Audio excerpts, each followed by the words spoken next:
साळवे यांचा जन्मोत्सव संबंध महाराष्ट्रामध्ये मोठ्या थाटामाटामध्ये आणि फक्त महाराष्ट्रातच नव्हे, आंध्र, कर्नाटक, तेलंगणा, राजस्थान, गुजरात आदी राज्यांमध्येही मोठ्या थाटामाटामध्ये हा जल्लोष, हा जयंतीचा नाद मोठ्या जल्लोषाने सर्वत्र घुमत आहे आणि मोठ्या उत्साहाने सर्वत्र संपन्न होत आहे। आणि हा संपन्न होत होत आज मलकापूर पांगरा नगरीमध्ये आज तुमच्यापर्यंत येऊन पोहोचलेला आहे आणि आज इथे संपन्न होतोय। फार आनंद आणि आल्हाददायक वातावरण आज इथं वाटतंय। कार्यक्रमाला तसा थोडासा उशीरच झाला, 4 वाजताचा कार्यक्रम संध्याकाळी 8-9च्या टायमिंगला होतोय, तरीही एकही माणूस इथला उठत नाहीये। म्हणजे महापुरुषांचे विचार, एक संघटित गाव आणि एक विचाराचं गाव कशाला म्हणायचं हे तुमच्या सर्वांकडून पाहावयास मिळतं। त्यामुळे तुम्हा सर्वांचं खूप खूप कौतुक आणि अभिनंदन। लहुजी वस्ताद साळवे यांच्या जयंतीनिमित्त आज आपण इथं एकत्रित जमलेलो आहोत। बांधवांनो, हा महाराष्ट्र संतांचा, महापुरुषांचा, वीर पुरुषांचा, साधूंचा, साहित्यिकांचा, कलाकारांचा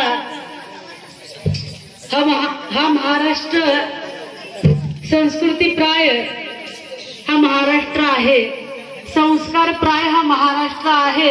आणि त्या महाराष्ट्रामध्ये, या गौरवशाली महाराष्ट्रामध्ये आपण जन्माला आलेलो आहोत, हे आपलं सौभाग्यच आहे। बांधवांनो, आज लहुजी वस्ताद साळवे यांची गेल्या 14 तारखेला जयंती होती आणि हा महिना संबंध महिनाभर लहुजी वस्तादांची जयंती सर्वत्र साजरी होते। मी आत्ताच तुम्हाला सांगितले। बांधवांनो, लहुजी वस्ताद साळवे यांचा इतिहास हा गौरवशाली इतिहास आहे। लहुजी वस्ताद साळवे यांचा इतिहास हा पराक्रमी इतिहास आहे। लहुजी वस्ताद साळवे यांचा इतिहास हा शौर्यवादी इतिहास आहे। ज्या इतिहासाबद्दल बोलायला दिवसही आणि रात्रही एक केला तरी त्यांचा इतिहास संपणार नाही, इतका मोठा आणि बलाढ्य असा हा इतिहास आहे आणि तितकाच पराक्रमी हा इतिहास आहे। बांधवांनो, लहुजी वस्ताद साळवे यांचे गुरु त्यांचे वडील राघोजी साळवे होते। लहान वयापासूनच लहुजी वस्ताद साळवे यांना क्रांतीचे धडे, क्रांतीचे शिक्षण दिले जात होते। कारण लहुजी वस्ताद साळवे यांचं घराणं हे क्रांतीचं घराणं होतं। कारण क्रांतीची प्रथम सुरुवात कुठून झाली असेल तर ते लहुजी बाबांच्या घराण्यापासून झालेली आहे। क्रांती काय असते, क्रांती म्हणजे काय असतं, क्रांती कशी असते, क्रांती कशी करायची असते, क्रांती कशी घडते, क्रांती कशा पद्धतीने घडते, हे जर कुठून शिकायचं असेल तर ते फक्त आणि फक्त लहुजी वस्ताद साळवे यांच्या घराण्याकडून आपल्याला शिकायला मिळेल। त्यामुळं क्रांतीचं हे घराणं असल्यामुळं लहुजी वस्तादांना क्रांतीचं शिक्षण घेण्याची वेगळी काही गरज पडली नाही। कारण बापच गुरु असल्यामुळं त्यांच्यामध्ये क्रांतीचे बीज हे बालपणापासूनच पेरले गेले।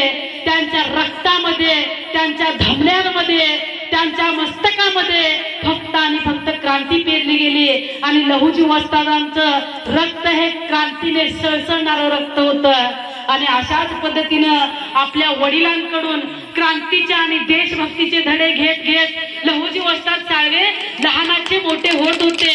आणि बघता बघता लहुजी वस्ताद साळवे हे वयाला आले। 21-22 वर्षाचे लहुजी वस्ताद साळवे झाले। त्या काळामध्ये लग्न लवकर होत होती, त्यामुळे लहुजी वस्ताद साळवे यांच्या घरामध्येही त्यांच्या वडीलधाऱ्यांनी असा विचार केला की आपणही आता लहूचं लग्न करावं।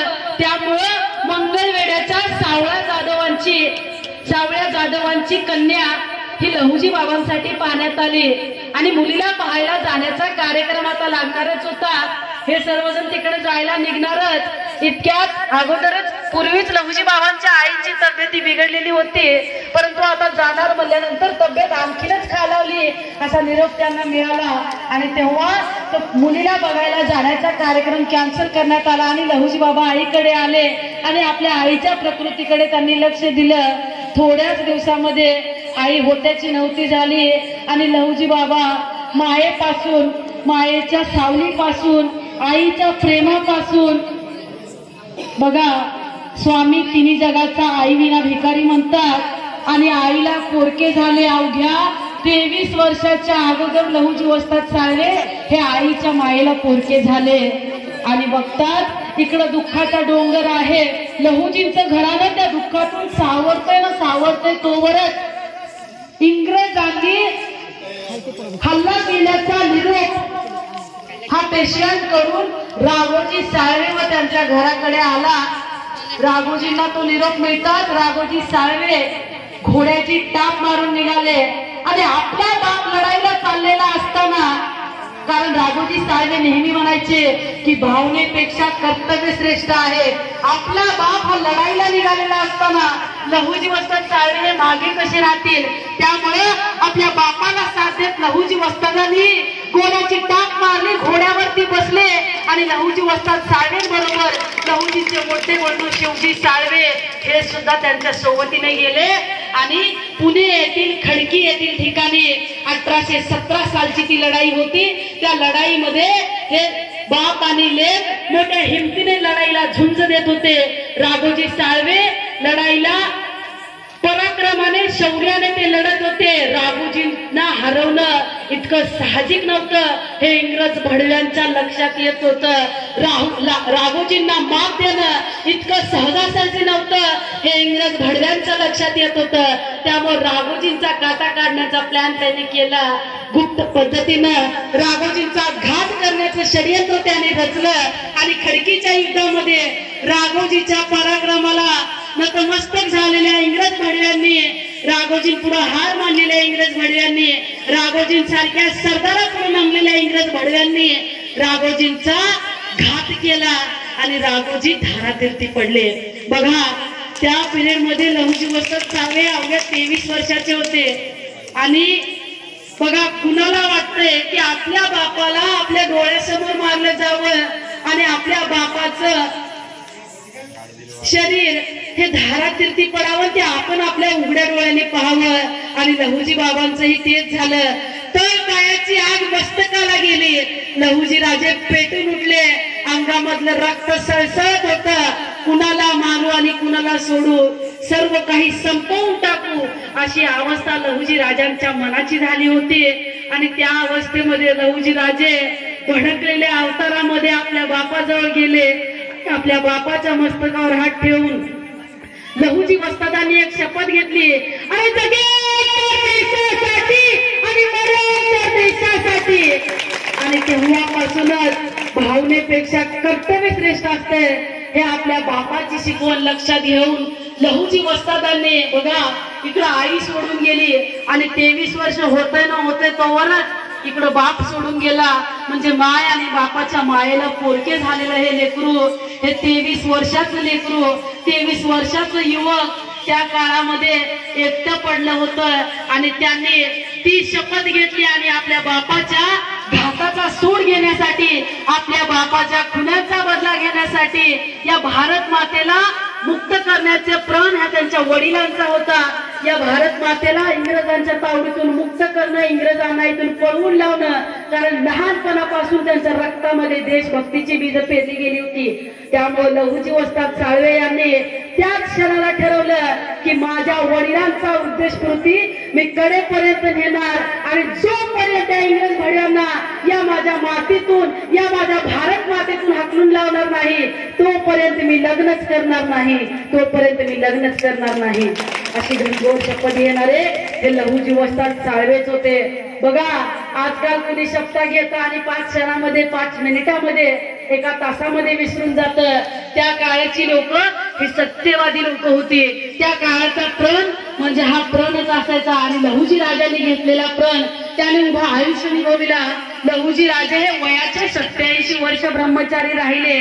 लहुजी राजांनी गुप्त पद्धतीने कधी कधी तर भूमिगत राहून ही क्रांतीची मशाल जी त्यांच्या वडिलांनी पेटवलेली होती ती कायम ठेवत या इंग्रज भडव्यांना या भारत देशातून हाकलून लावीपर्यंत क्रांतीची ठिणगी प्रत्येक ठिकाणी गल्ली ते दिल्ली पेटवण्याचं काम या लहुजी वस्ताद साळवे यांनी केलं.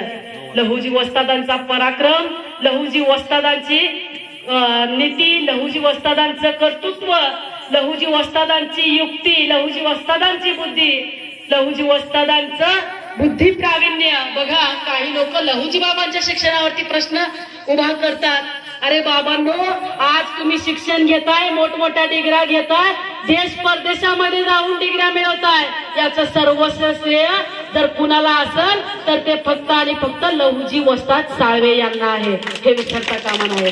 आता तुम्ही म्हणाल की ताई असं कसं? ज्या वेळेस महात्मा ज्योतिराव फुले आणि सावित्रीबाई फुले यांनी शिक्षणाची सुरुवात केली होती, खरं पाहता तुम्हाला सुरुवातीपासून सांगावं असं वाटतं, कारण हा लहुजी बाबांच्या जयंतीचा महोत्सव आहे. आज आवर्जून लहुजींवरतीच बोलावं असं वाटतंय. तर लहुजी वस्ताद साळवे हे वडिलांकडून शिकलेले, बापच गुरु असल्यामुळे त्यांच्याकडून तरबेज झालेले हे लहुजी मल्ल विद्येमध्ये हे अव्वल होते. दांडपट्टा, कट्या चालवणं, भाला फेकणं, खंजर, निशाणेबाजी, घोडेस्वारी, पाठीने भिंत चालणे, पाण्यात कितीतरी वेळ श्वास रोखून धरणे, मल्लविद्या, तलवारबाजी, निशाणेबाजी, अशा कितीतरी विद्या लहुजी वस्तादांना राघोजी साळवे यांनी शिकवलेल्या होत्या. आणि त्या विद्येमध्ये लहुजी वस्ताद हे तरबेज होते. आणि त्याच विद्या पुढे चालून लहुजी वस्तादांनी क्रांतीची मशाल, ज्यावेळेस राघोजींची जी मशाल होती ती तेवत ठेवण्याचं काम लहुजींनी केलं. आणि क्रांतीची ठिणगी पाडून लहुजी वस्तादांनी नव्याने क्रांतीची सुरुवात केली. आणि लहुजी वस्तादांनी गुलटेकडी, बघा पुण्यातील माती, पुणे हा इतिहास, पुणे हे ठिकाण, हे लहुजी बाबांच्या, राघोजींच्या घराण्याचं गौरवशाली हे ते ठिकाण आहे, ती माती आहे. त्यांच्या पराक्रमाचं, त्यांच्या बलिदानाचं, त्यांच्या शौर्याचं, त्यांच्या गौरवाचं ते ठिकाण आहे, ती माती आहे. याचा आपल्याला अभिमान असला पाहिजे. परंतु हा आम्हाला इतिहास कुणी सांगणार नाही, हे वास्तवदर्शी चित्रण आम्हाला कुणी रेखाटणार नाही, हे वास्तव आम्हाला कुणी सांगणार नाही, किंवा या वास्तवाशी आमचा परिचय आम्हाला कुणी करून देणार नाही. कारण या महाराष्ट्रामध्ये गेल्या अनेक वर्षापासून जातीयतेचा बाजार इथं मांडला गेला होता. प्रस्थापितांची सत्ता इथं आली होती आणि त्यांनी स्वतःच तुंतुणं वाजवण्याचं काम इथं केलं होतं आणि प्रत्येकाला दाबून ठेवण्याचं काम त्यांनी केलं होतं. बघा, त्यांचा खलनायक त्यांनी इथं नायक म्हणून दाखवला होता आणि आमचे रिअल हिरो, जे की ओरिजिनल काम त्यांचं होतं, त्यांना खलनायक दाखवण्याचं काम त्या लोकांनी इथं केलं होतं. बांधवांनो, लहुजी वस्तादांनी मल्ल विद्येमध्ये अग्रेसर होते, त्यामुळं गंजपेठेमध्ये त्यांनी आपला आखाडा तयार केला. मल्लविद्या म्हणजे कुस्ती, आणि त्या कुस्तीचा आखाडा लहुजी वस्तादांनी तिचा तयार केला. आणि त्या काळामध्ये नावाजलेले रास्ते या व्यक्तींच्या हस्ते, नावाजलेल्या व्यक्तींच्या हस्ते त्यांनी त्या आखाड्याचं उद्घाटन केलं होतं. त्याच काळामध्ये